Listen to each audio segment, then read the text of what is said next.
A very good evening to all of you. I hope I'm audible. You can see me and you can hear me. Today is very special session. Usually we get a lot of people from the corporates. Today is special for two reasons, I would say. One, I asked Neeti, the first question I asked Neeti was, Neeti, today is Valentine's Day, so will you be available? He said, don't worry, I'm available, don't worry. I have my plans, but don't worry. This is my version because Niti is going to get married also very soon. But in spite of all jokes apart, Niti said she's fine. She's now working for EY. And why Niti is special to us is also because Niti is a student. I think almost 8 years back, she was a student with Logic. Not only just a student, a proud student also because she was a rank holder also. She was an All India intermediate rank holder with Logic. Niti is not a Malayali, but Niti knows Malayalam. So you can put in your questions in either language. Before that, I would like to welcome everyone who has come for this session. As you know, the session is called My Success Mantra. So we're going to hear from Neeti about her success mantra, about her journey in her studies, not only just in her studies, also in her corporate life. Because Neeti worked for almost 5 years with Aster, GM Healthcare, and now she's working for one of the big four, EY, in internal audit. So we'll hear from her, but I want to welcome all of you for this session. Thank you all for joining in on time. I know most of the students probably from Logic. There are a lot of students who are hearing it on Facebook and other social media. So you can put in your questions on the chat and we'll take up your questions. So for the next 20-25 minutes, I'll have Neeti talking to you about her success, and then we'll take up questions. I have few testimonials also after that. We have two students who've actually gone through a training that we have given, what we call as a skill training employability program. We'll share that at the end of the session. Okay, over to you, Neeti. Thank you, Gabby. Thank you for the wonderful introduction. Really appreciate it.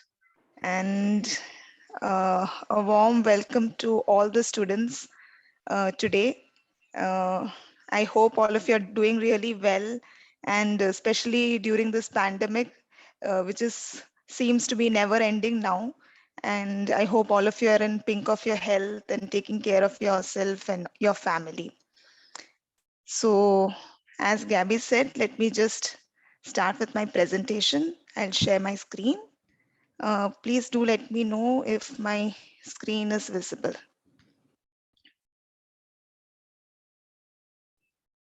Yes. Okay, thank you. So yes, so as Gabby said, today I'll be presenting the success mantra, that is basically the steps which has led me to where I am today, be it with my education, qualification, my professional development, and my working career as of today. So I'll be taking all of you through the same and giving you a brief success mantra in short. In the 20-25 minutes I can cover, I'll try my best. So just introduction, I'm not spending more time on this because Gabby has already given the same. I'll just take you through the contents. So basically I'll be covering my success mantra and what are soft skills, what are key soft skills, and then the main thing, the remote working tips. So that is the most relevant topic as of now today. So I'll be covering that, and then it will be followed by a Q&A session. So I would request all of you not to hesitate and please come up with questions, because then only, it will be a two-way conversation and I can help you on the same. So please do not hesitate. I encourage all of you to come up with whatever questions, small or big, please do ask. So moving with the session. So my success mantra. So there are many things to say about a success mantra, or many things which I can give you as an advice or a tip or a guidance tool, but it will be never ending. There are a lot of things depending upon person to person, it will vary, and there are a lot of things which I can tell you, share with you. So I've tried my best, level best, to summarize it in this one slide and cover the best tips, which is, useful for everyone. So the first success mantra, the first tip which I would like to tell is objective. It should be SMART. I hope many of you would have heard the abbreviation of SMART. I would request anyone to come up and just tell me the full form of SMART if possible. Anyone?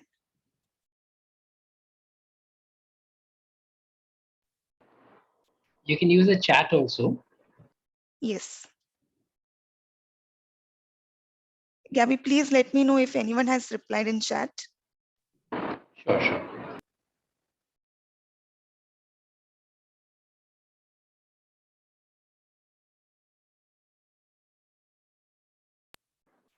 We have a very silent audience.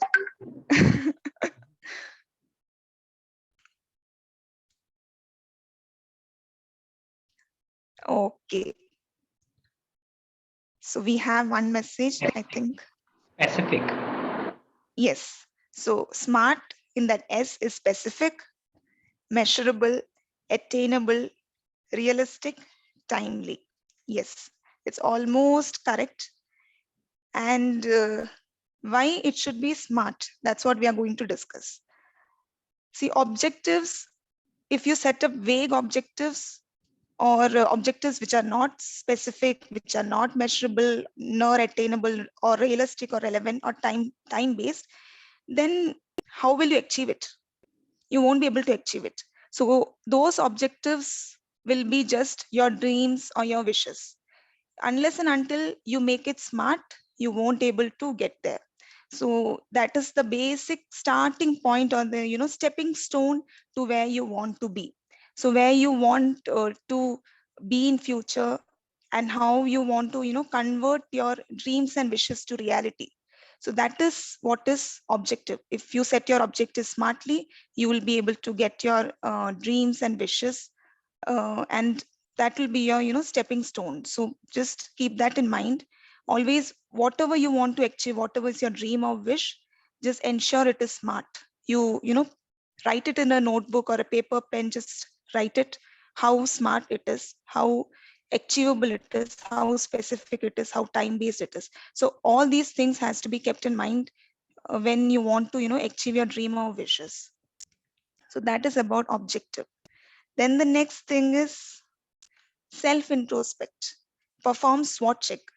I'm very much sure you would have heard the word SWOT in many of our educational studies, like many professional qualification studies. In textbooks, we have heard this word SWOT.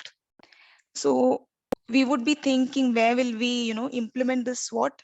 Like whatever we study, do we even implement? Yes, of course, we implement it at many occasions. And this SWOT we can implement in our own lives also. So SWOT is basically strength. S stands for strength, W for weakness, O for opportunity, and T for threat. So since we are discussing about, professional qualifications and employment, career development, etc., the SWOT check is very much important, because sometimes, our dreams and wishes, we set it smartly, but at the same time we have to also self introspect, like do we have the capability or capacity or the strength to achieve that objective. We have to think realistically. So that SWOT check is important. So the strength, what strength do we have? In what areas are we good enough? Like suppose, for example, I can say I'm very good with numbers. I can do real well in accounts. So that is my strength. But at the same time, I have a weakness. I'm not good in theory subjects. I cannot memorize things. So that is my weakness. So I have to actually recognize my weakness, and that doesn't mean that I have to leave my objective, or I have to leave my dreams or wishes.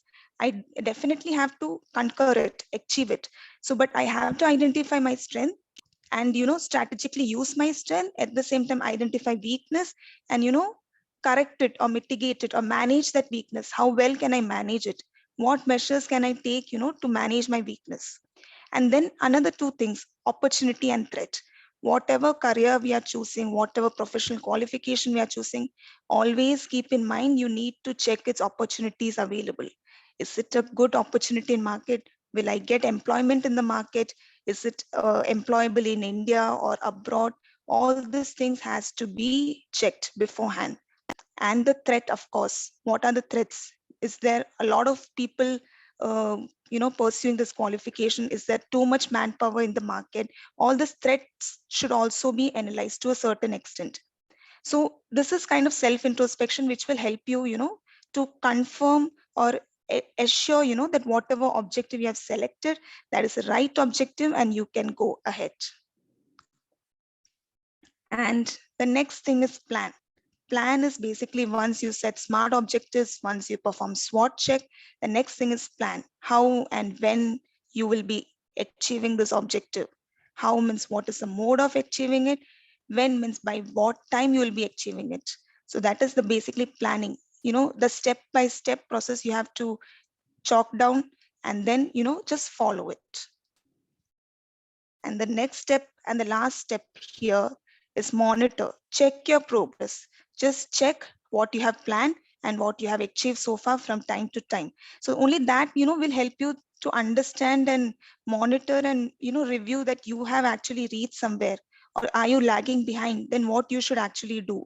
So that review process should be concurrently followed. Regularly it should be followed. So basically, these are my success mantras, which I have, followed throughout my life so far. That is objective, it should be smart, self-introspect, plan, monitor.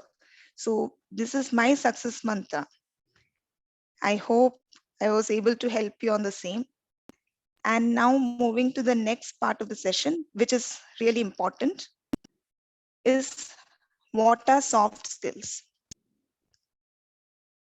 We all have heard of the term soft skills. There are hard skills, there are soft skills. So first, I'll just tell you about what is soft skills. So soft skills are the more transferable skills of a candidate, such as communication, decision making, collaboration, teamwork, time management, creativity, and many more soft skills are there. So basically, it is a more transferable skill. Why it is mentioned as transferable is because when we practice these skills, we are actually able to exhibit it to the other person or to the audience or to the team where we are working. And they in turn, they take inspiration from us, they learn from us.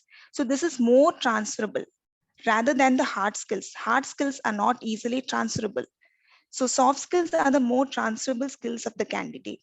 And now, if I tell you about hard skills is totally the opposite. It is basically the theory, the knowledge which we, gain from textbooks, study materials, and, we pursue that course, we give examinations, and we basically learn something. We learn something from a book, and, we gather that knowledge. So that is basically the hard skill. So these hard skills are not easily transferable because we do not communicate them on a day-to-day basis. We do not exhibit them on a day-to-day basis. So that is not easily transferable. It has to be taught, like a teacher teaching a student. It has to be taught, then only it is transferred to the other person. So that takes time. So that is why soft skills are more transferable skills. So now I have a poll. I want to know from all of you, is soft skill important to you? So let me just launch the poll for you.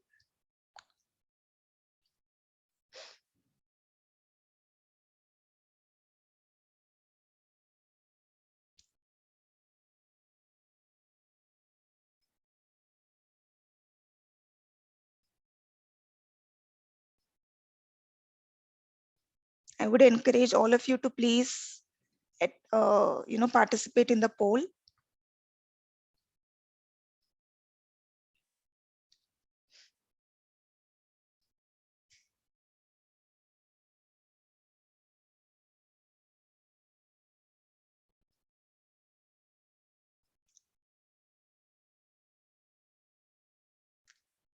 We'll just take 1 minute and then end the poll.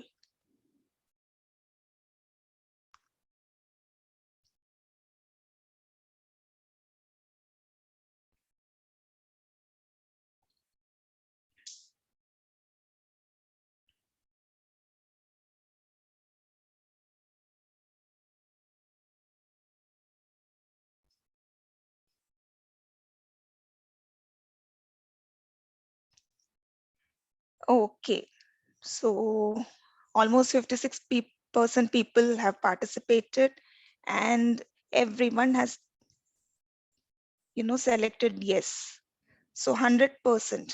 Nobody has selected no, and everyone feels that soft skill is important. But just again, introspect yourself. How much time are you giving towards soft skill development? That is again important question that I leave up to you.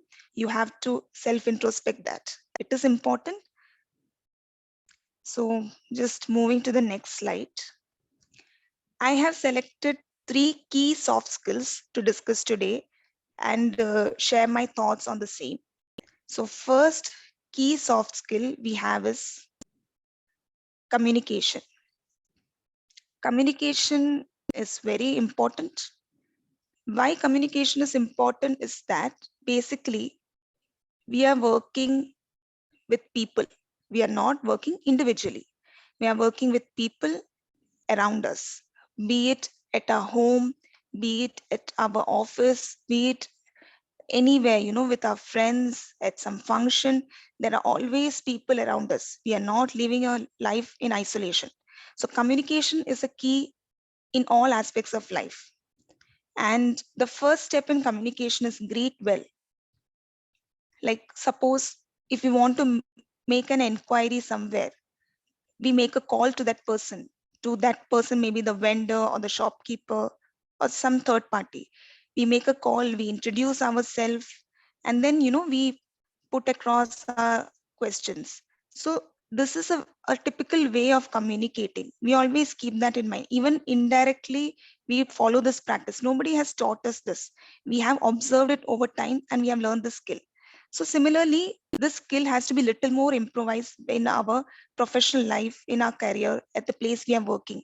Communication is the key because we have to make that connect with everyone at our working place. We have to feel friendly with them. We have to always build up that relation of trust with them. So when you start with the communication, always make sure you greet them well. And greet them well is not just like hi, how are you, not that. You have to take a one step ahead. You have to say hi, how are you, how are you keeping, I hope all is well with you, your family, etc. So this will actually help you build a relationship with that person, a cordial relationship, a professional relationship with that person, and that will build up a trust. So communication is the key, and in that, greeting well is the first step.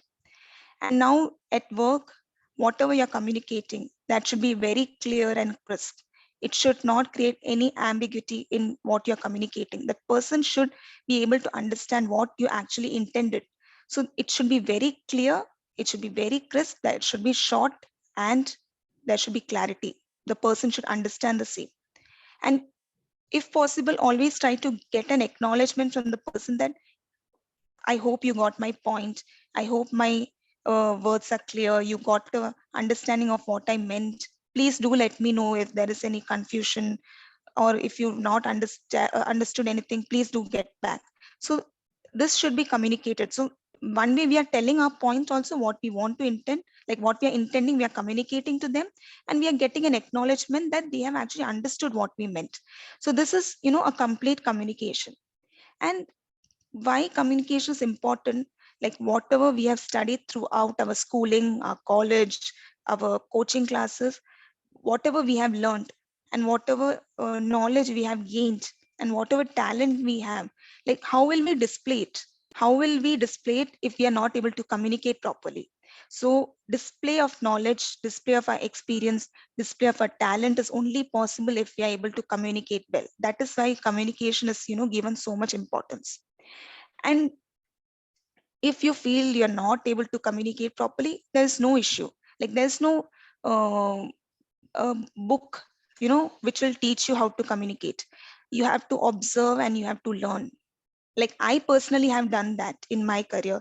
Like when I joined Astor or when I joined EY, I observe others. I observe my seniors, like how they are communicating, how they are communicating through mail, how they are communicating through phone calls or conversations, how they communicate when they suddenly meet some team members, just in the office when they meet, how they communicate. So I have observed over the years and learned how to actually, communicate, and how to keep your point, how to build up that relation. So do observe and do learn. So that is the key thing. You have to observe, and that will itself help you, understand and learn how to communicate well. So that is with respect to communication. I hope I'm clear so far. Even if you have any doubts in between, please drop it in the chat. We can surely take it up at the end. And now moving to the second key soft skill, time management. Especially in a work life culture, time management is very important. And more important because now we are working remotely. So why time management important is that it's a commitment which we are giving to our seniors or our team members or to our employer, that we will be completing so and so work in so and so time. So it's a kind of commitment. We are responsible for that commitment. So time management is important. Why? Because it's a commitment from our side, it's our responsibility. And at the same time, we should have that much knowledge, and we should have analyzed our work sufficient enough to give realistic timelines. It should not be vague. It should not be like simply, yeah, I'll complete it within 1 day, I'll be able to do it, I'll finish it. No, you have to assess that work. You should be able to understand that this much time is required, maybe 2-3 days is required. So you have to straight away tell your employer or your senior management that I will require so and so day to complete. So if you, it's fine if you take, half a day extra, but tell that I'll take that much time.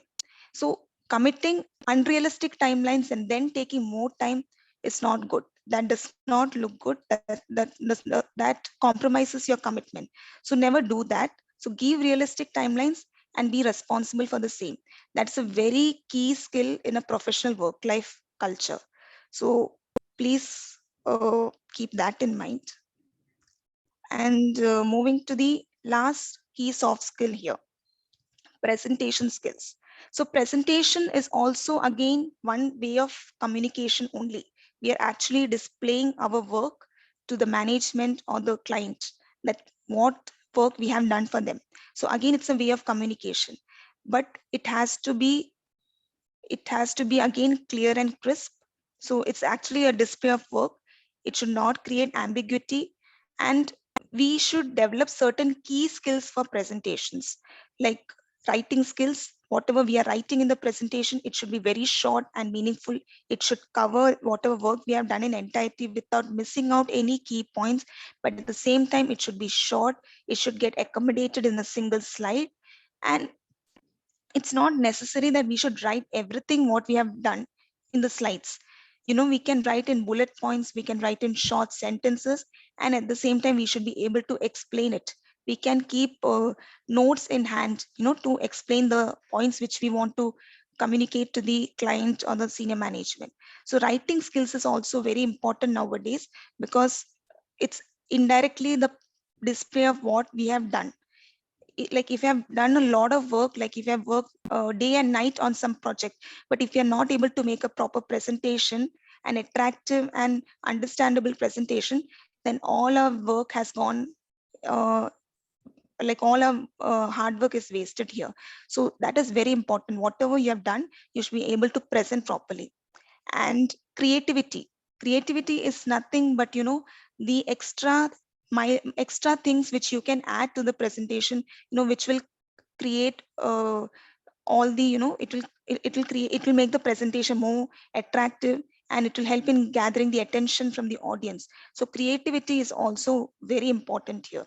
So I feel these three skills are very important in the current scenario, like communication, time management, presentation skills.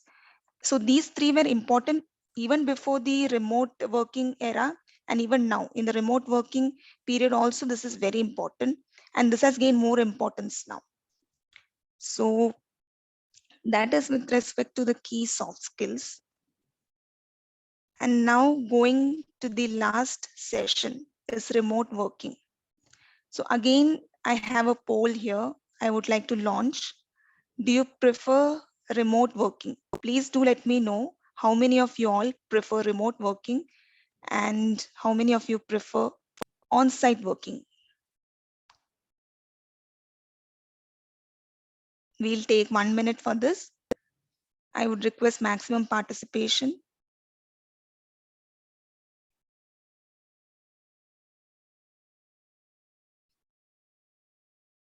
Okay.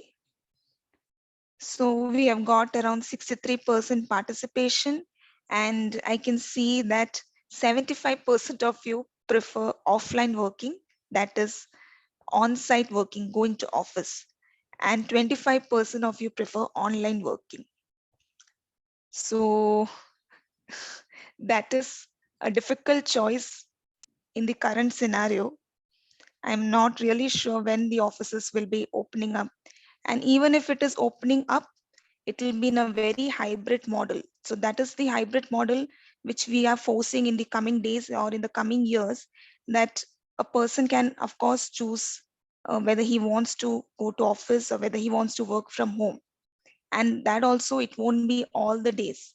It will be optional, which all days they want to go to office and which all days they want to work from home. So that hybrid kind of model is the new trend which is going to come very soon.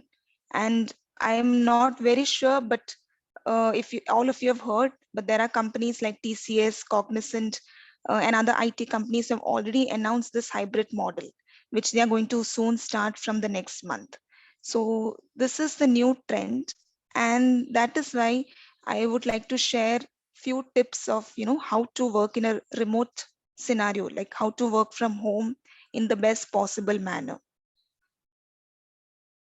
So this is the last slide for all of you, my remote working tips.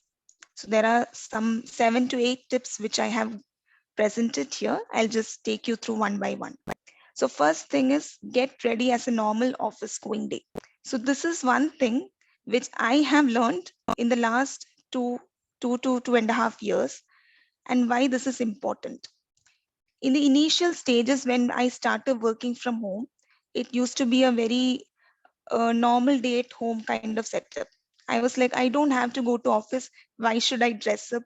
I'll just, be in my t-shirt pajamas and I'll work like that only. There used to be a delay in getting ready because I was just at home. I don't have to go anywhere. Nobody's seeing me, etc. But over the time, I realized that, working like this is actually, creating boredom, creating negativity. And I feel like I don't have that urge to, get ready, the urge to look good and presentable. That urge is not there because nobody's seeing me. And that creates the negativity in myself itself. So that is why my request is to all of you who will be, who are working or who are going to work in a work from home scenario setup. Please do ensure that you get ready as a normal office going day. Like as a normal day, you get ready in your formal dresses or whatever dress you're going to wear. Just get ready in that dress. Just, groom yourself, get ready, and that itself will create a confidence in yourself.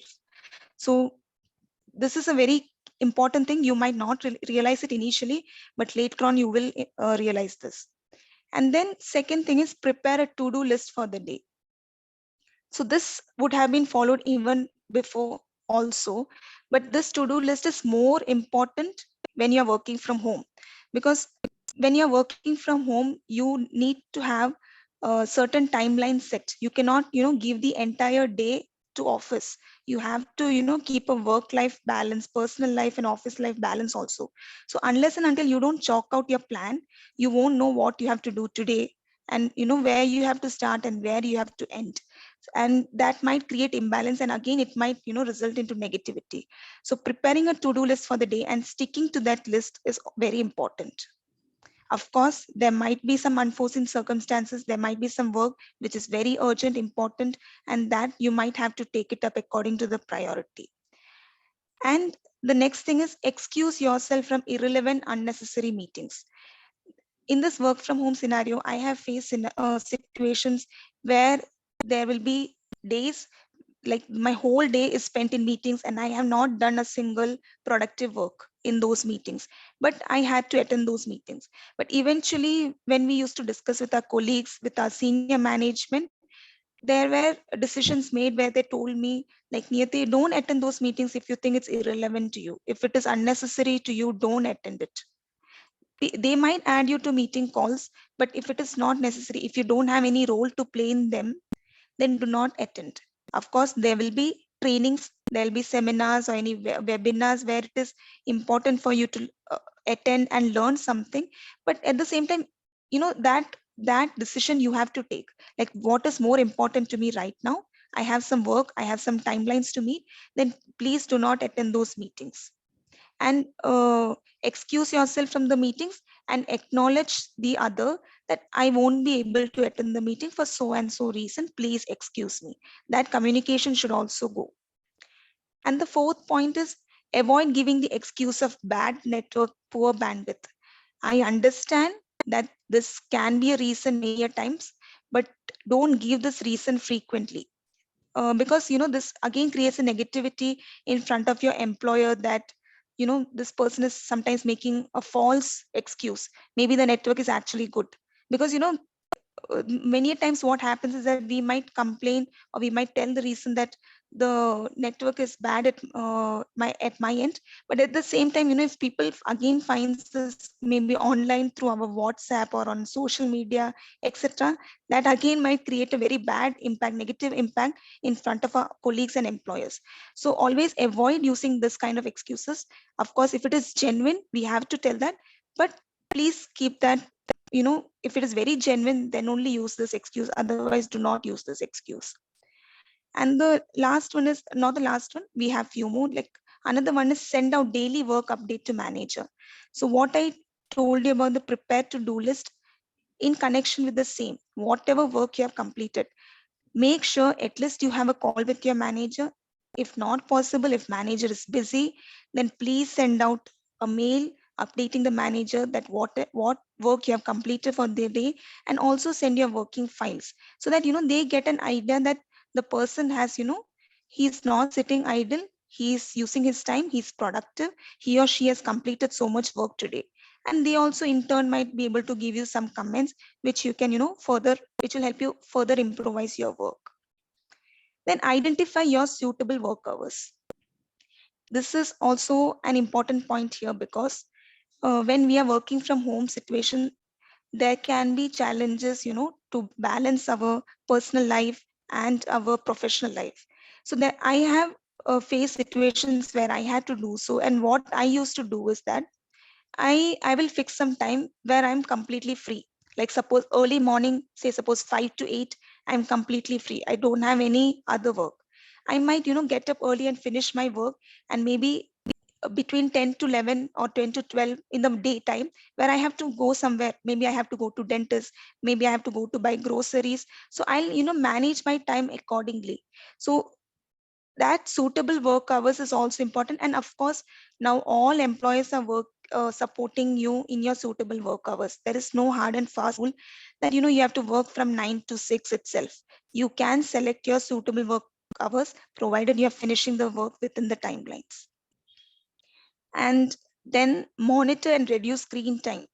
Working from home obviously increases our screen time, so please monitor the same and try to reduce it, so that it does not impact your health. And indulge in your happy activity. So I have realized over the last 2 years working from home is that I absolutely forgot to indulge or get involved in some happy activity which I like the most, or which helps me relax. I was so engrossed in the work and then personal commitments that I actually forgot how to stay happy. So this is the time we have to spend for ourselves.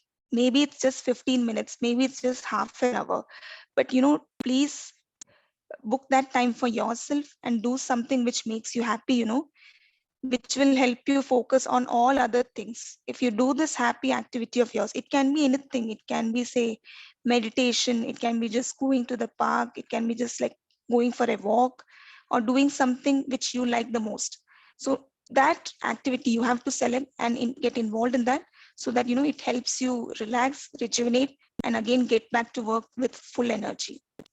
So with this, I come to the end of my presentation. I hope I have not taken much time. Thank you, everyone, and let's open for a Q&A session. Sure. Thank you, Neeti. Thank you so much. I think that was very simple, straightforward, and much more practical. Thank you so much. We'll take up questions. Before that, just take a few minutes and tell what you can see above my head a small logo. So I know most of you students out there are from Logic. So I'll just take just under 5 minutes and just say a few things. Uh, I hope you can see my screen.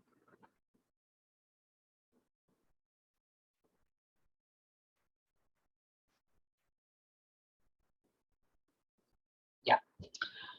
What you see on your screen is an iceberg. We all remember Titanic. And one thing about Titanic, judging the iceberg was probably a mistake the captain did.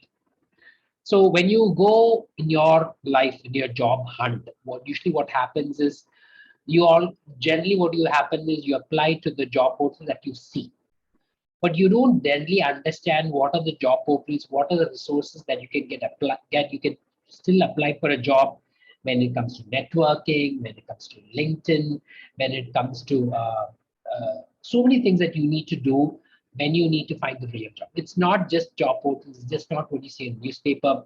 There's so many other ways that you can start applying for jobs. That is one thing. Second thing is probably it's not just the qualification that is important. That is what we did in today's session also. There are certain things extra what you need when you go for a job. It's not just only the qualification. I know Neeti is one person actually who didn't just stop with her CMA program.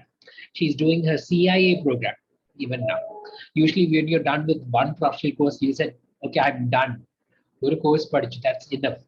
But she's already finished one level of CIA. I know she's busy with work. I know you need to have happy time and all of that, but you need to always keep on skilling. So that is why actually Logic came up with a program that even after your qualification, skilling is very important. If you stop skilling, you will eventually get out of the market. You will be outdated.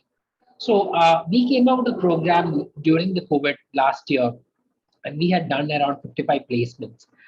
Companies from EY to EXL, H&R Block, companies in processes and auditing.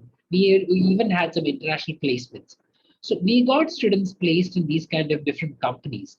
And how we were able to do it is we actually, what we did in our program, uh, we actually did programs offline where we took students and trained them as graduates and also professionally qualified students. We trained them on basic things on Excel, financial statement preparations, reporting, financial modeling, business processes. A lot of CMA USA students go for business processes, basics on taxation that we covered, general audit procedures, and so many things that we covered.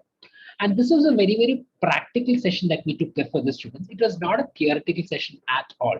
So they worked on different case studies and projects and work where they actually were doing a lot of work, and they worked with a group of corporate professionals who actually worked with Big Fours and other multinational companies. So that is where Logic actually tied up with Lead Business Partners, which is actually a group of people who are working for the Big Fours, who worked in India and abroad.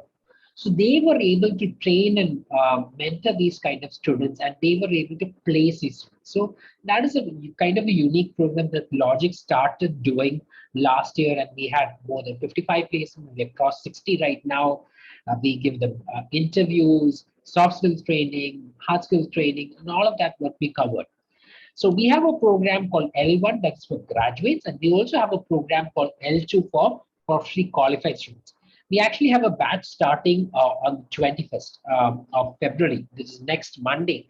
We'll be starting. We have a separate office for that. So anyone who wants to know more details, I've left the number on the screen, or I can put that in the chat and we can help you. Okay, so we have two levels, the fees and all I've mentioned on the screen. So if you need to know any further details, I can help you with that, okay, after this session. Next, before we take up questions, please, if you have any questions, please use the chat. We have a Q&A box, We have the chat, so you can put up your questions. Your questions can directly come to us. That is your option. Please do ask questions. We have Shamil, Mohammed Shamil with us. Shamil is one student actually who went through this skill training employability program. Shamil is now working, even after finishing his CMA USA program. He actually is now working for UK taxation work. UK taxation is not something usually what a student studies in the CMA program, but he's learned this work, part of his job, and he's going to share his experience, what he learned through this program. Shamil, you're there? Shamil? Shamil, unmute you. Hello. Shamil?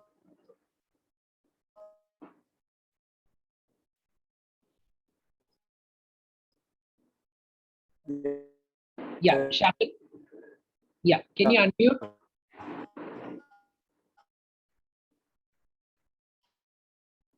Yeah, Shamil, video on account.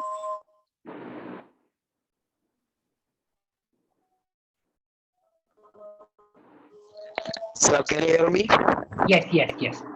Can you Sir, open can you video? hear me? Yes, yes. Can you hear me, sir? Yes, yes, Shamil. Can you turn on your video, Shamil? Sir, can you hear me?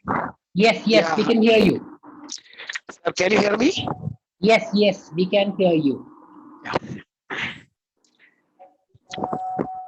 Go on, Shamil, we can hear you. Sir, I cannot open the video. Yes, I turn on, but I Okay. can't open. Okay, we'll see. We'll check on that. We'll check on that. Okay. So we'll just take up a few questions. I'll check on the on what is the issue. I'll check on that. Shamil, I'll check on that. Okay, you can try turning your video. Yeah. Shamil, I'll check on that. What is it? Yeah. 2019-20 batch. Yeah, Shamil, we can hear you right now. We can see you also. You can see. Sir, now it's open. Yes. Okay.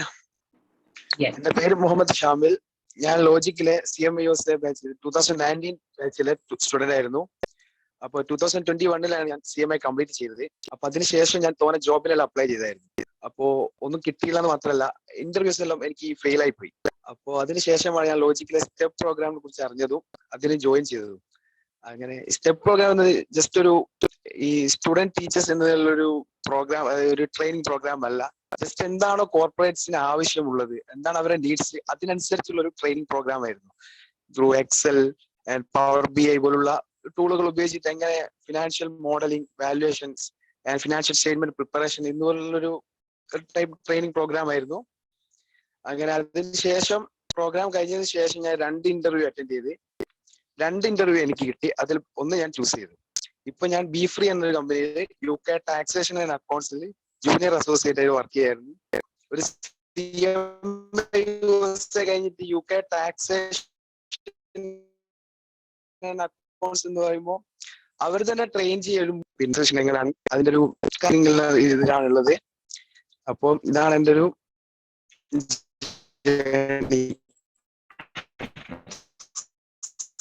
Thank you, yeah. Thank you, Shamil. Thank you. Just hold on line. Probably if there's any questions, if there are questions on it, we'll take you. So this is your time now to ask.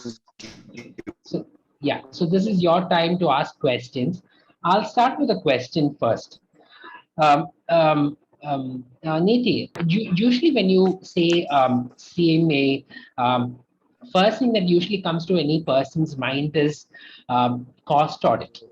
Okay, but that is usually what people think about when you say the CMA, cost accountant.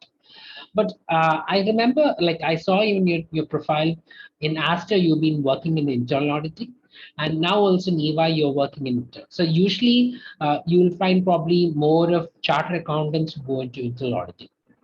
So why internal auditing? Was this a choice, or did it just come by? Yeah. So here I would like to say is that internal audit was a choice. So Aster was actually my first job. And when I read the job description and when I attended the interview, I liked the profile, working profile. So basically that was the reason I decided to go ahead with that I liked internal audit. And the another reason, yes, when we hear about CMA, we first think that it's cost audit. But actually, when we see the full form of it, like it's a cost and management accountant, and in that also almost 70% of the syllabus is based on is the same as what we study in CA. So there is no variation with respect to that, like cost and management accounting is only for cost audit. All these other subjects, tax, accounts, auditing, stat audit, internal audit, everything is covered in CMA as well. So it does not, restrict you to only cost audits. There are other ample opportunities available. And once I started working in this internal audit area, I liked it more. And that is why I'm continuing in the same department, even in EY, and further pursuing CIA as well, to get a professional certificate in internal audit itself. So yes, CMA does not restrict you to only cost audits. There are other different fields also which we can pursue. Understood. Understood. Yeah. Yeah.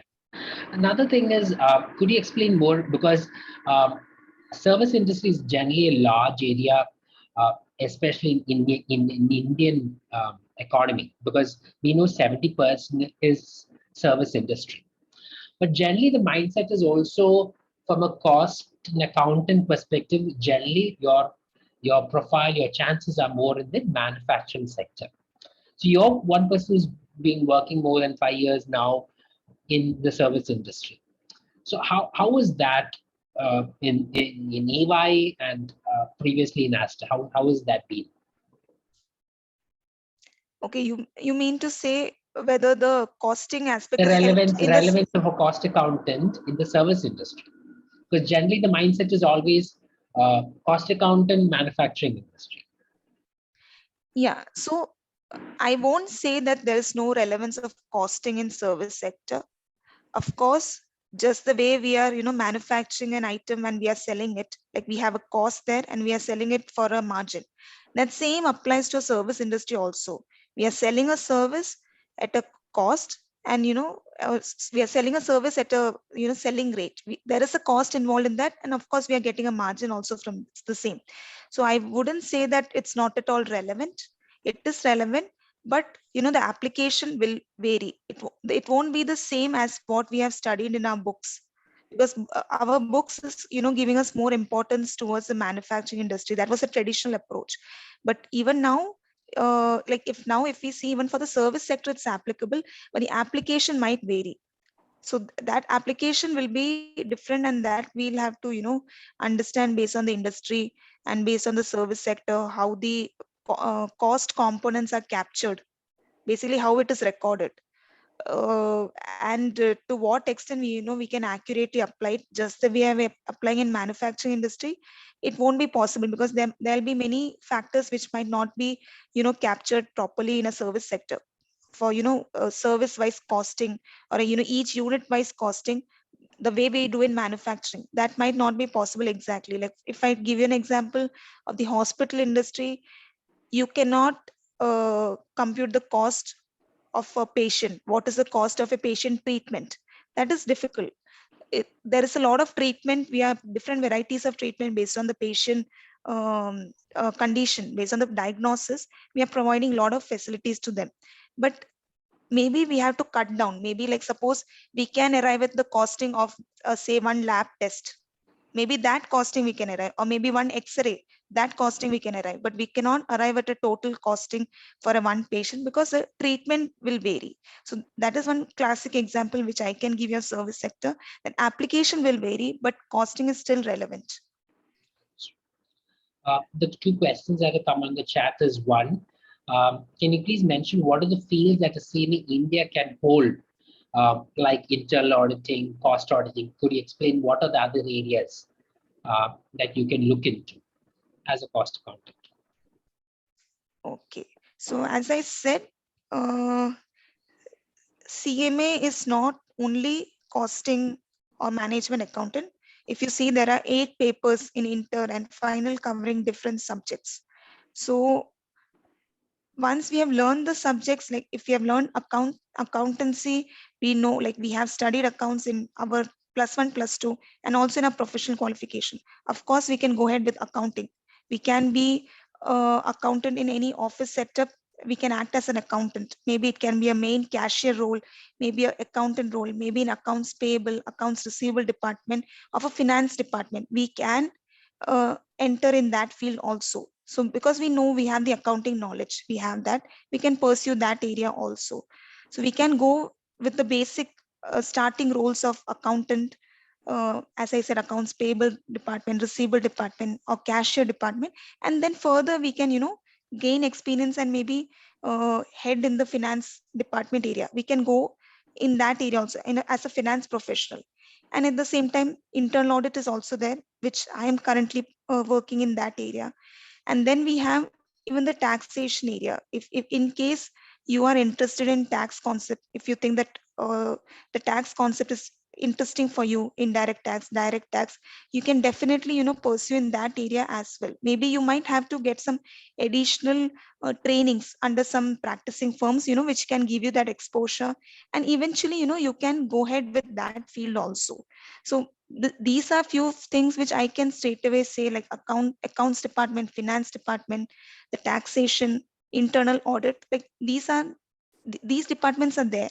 And apart from that, if I talk from other big four consultancy firms or other outsourcing firms, you can of course give your service to them also. It can be like there are many different types of services which they have created, different departments they have created where you can provide your services. So that is of course a very long list, which I might not be able to complete here. But there are different fields, but you just have to understand that what are the different areas available and in which direction you want to go, which is the area which you like to work in. So accordingly, we can select. Understood. Next question is, you mentioned about Big Four, because this is one dream that most of accountants, finance professionals would love to be, because there's a lot of opportunities, there's a lot of service lines are out there. So as a fresher looking into a Big Four, what's the next question? One second. I think there was a disturbance. Is my voice audible, Gabby? Yes, yes. Okay. So the question is, do a fresher, can a fresher join a Big Four, and what are the points to be considered? Okay. So as far as I have understood, freshers can also join, but it will be in a very starting stage. They might be taken as like trainees or assistants or staff assistants. In that positions they'll be taken considering the designation. Like if suppose the qualification is like a CA, then there is a straightaway chance that Big Four can take you. If the CA qualification, even the freshers can directly get. But maybe if it is some other professional qualification, like for me, I was a CMA, and I did not straight away get into a Big Four. I had tried, but it was not very easy. Like after joining Aster, maybe after 1 year of staying in Aster, I was getting few chances of joining Big Four. Eventually, due to some personal reasons, it did not work out. But if at least 1 year experience, if you have, there are chances that you can join Big Four little more easily. If there is some relevant experience in your resume, then you can land a Big Four job easily. But for a fresher, other than CA, it might be little difficult, but you don't have to lose hope. You can of course work in a very good organization initially wherever you're getting, and get the relevant experience, and then definitely try for Big Four, because Big Four has many service lines, and working in a Big Four is always a plus point, because the structure in which they are working, it's of course an international organization. So international platform. So they have systems, processes, which is very systematic, which is very organized. And if you get a chance to work there, even for some time, like maybe 1 or 2 years, that will be really a value addition to your career. So always try for a big four. If you get it, it's always good. And there's nothing like you won't get it. Maybe that relevant experience is lacking, or maybe you'll have to enter as a trainee or some staff assistant. In that way also you can enter.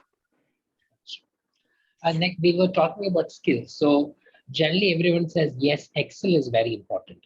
But the question that has come in the box is, what are the additional skills that you need like Excel? What are the other questions that you need other than Excel? Excel is there, soft skills are there. So what are the additional skills that you need to have beforehand?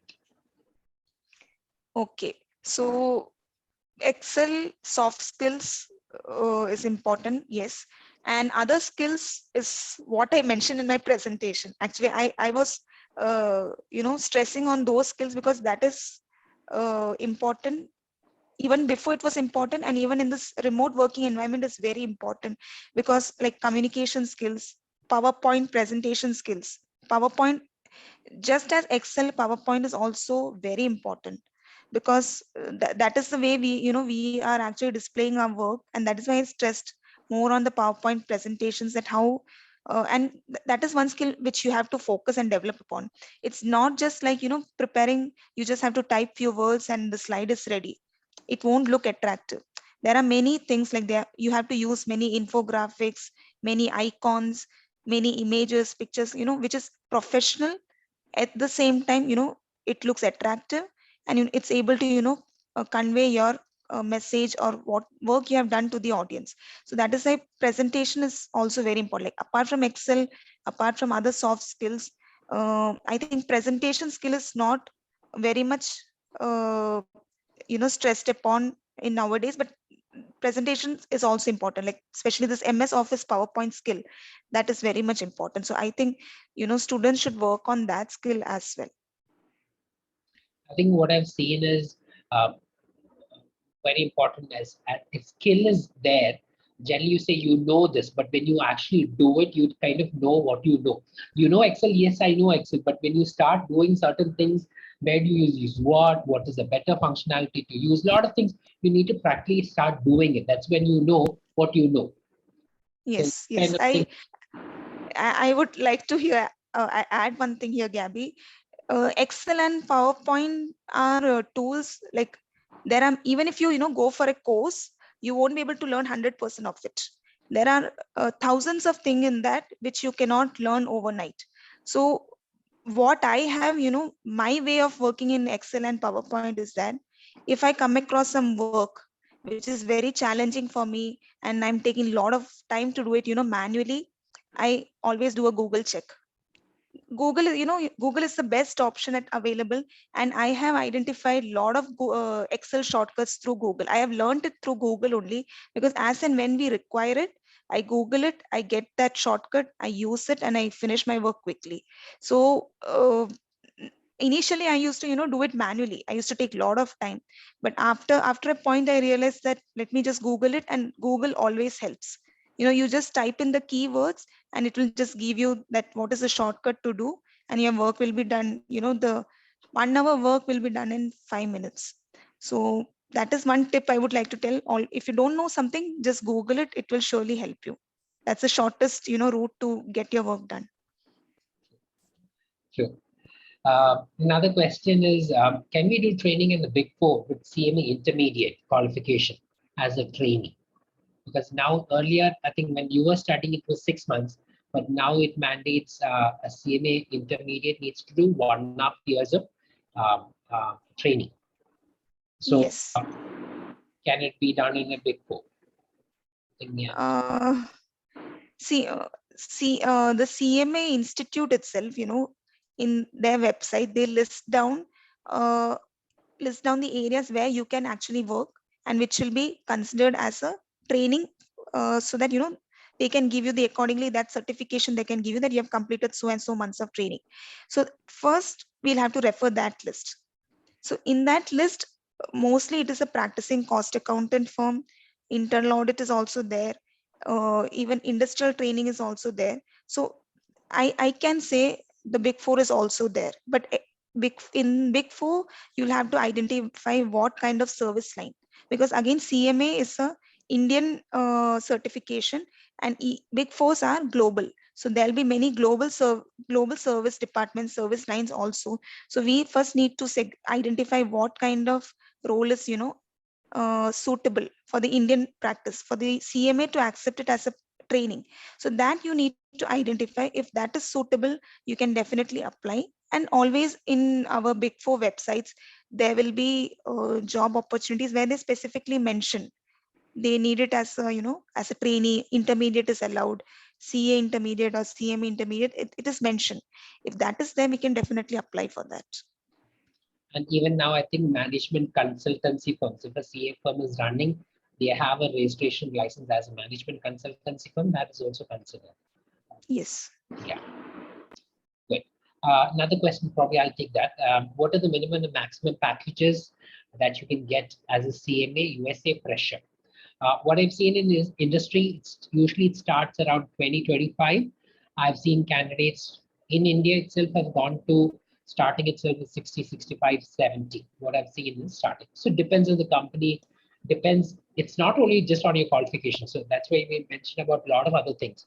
Your soft skills and hard skills also matter. It's not only just on qualification, but yes, this is the range we have seen in the industry right now. Right? Another question, very, very curious question is about studying. Okay, I'll just take one question before that.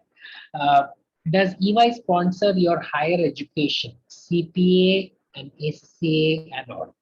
You want to take that, or does EY sponsor for higher education? If you're doing a CPA program or an ACCA program, you want to answer that? Yes, Gabby. Yeah. So of course, they do sponsor, but it's again a very selected certifications, and there are certain criteria to that. So that has to be considered. So I cannot outrightly say that they sponsor. There are certain criteria and conditions in certain specific certification. And once we maybe like certain level, certain years of experience in EY, or certain pre-qualification requirement and other some basic conditions, so that will be there. So based on that, it's there. But again, that is that option has to be checked in detail. Just today I was speaking to someone and they were just saying this person was working for one of the big fours, and in the 4th month itself, the candidate was asked to go to Luxembourg for one of those big four firms, and she worked there for 2 years. It was 6 months contract, and that got into 2 years, and she continued working there. And the company gave her an option to complete her ACCA. She was doing an ACCA program. They said they could sponsor the ACCA program. She wants to complete that. Only thing is you need to work for the big four for at least 2 years. That's a condition. It could be different for different cases. It could be they need to like you in the first place. They need to put that in investment. So usually that's how it happens. Okay, I think we're almost done with time. I'll just ask one question. I think all the students would be asking the same question. When will you stop? Should we stop studying? Because studies is something probably you'll have to do for a long, long time. So when do you think we'll have to stop studying? Okay. When do you have to stop studying is your choice, actually. I will say that. It's like when you're satisfied that yes, I have studied this much, I have a good job, I'm earning well, I'm satisfied with what I'm earning, and I'm able to take care of my family or my responsibilities. It's your choice. It's after all your choice. Like you have, everyone has a dream, a vision, or where they want to get, what they want to achieve. So if you think you have achieved that and you don't want to spend time much on learning, and you just want to spend a good peaceful life and just enjoy the life, then it's your call. But as such, learning is never ending. Learning is never ending because I was in Aster for 5 years. Aster is just a hospital industry. I was into internal audit of only hospitals. And now I'm in EY in GDS, where I'm looking in the internal audit of companies outside India. Like there is oil industries, there is some other industry. Like now I have to learn. I have to learn again.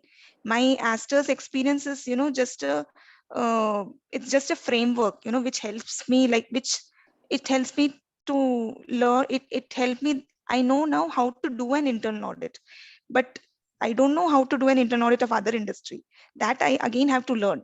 I have to learn that. So learning never stops actually. It's a continuous process. And if you if you just stop learning, or if you just want to do the same thing you are doing, after a point of time it will get monotonous. You will feel like now there is nothing new. So again you will have to learn. To do something new, you'll again have to learn. So learning is never ending.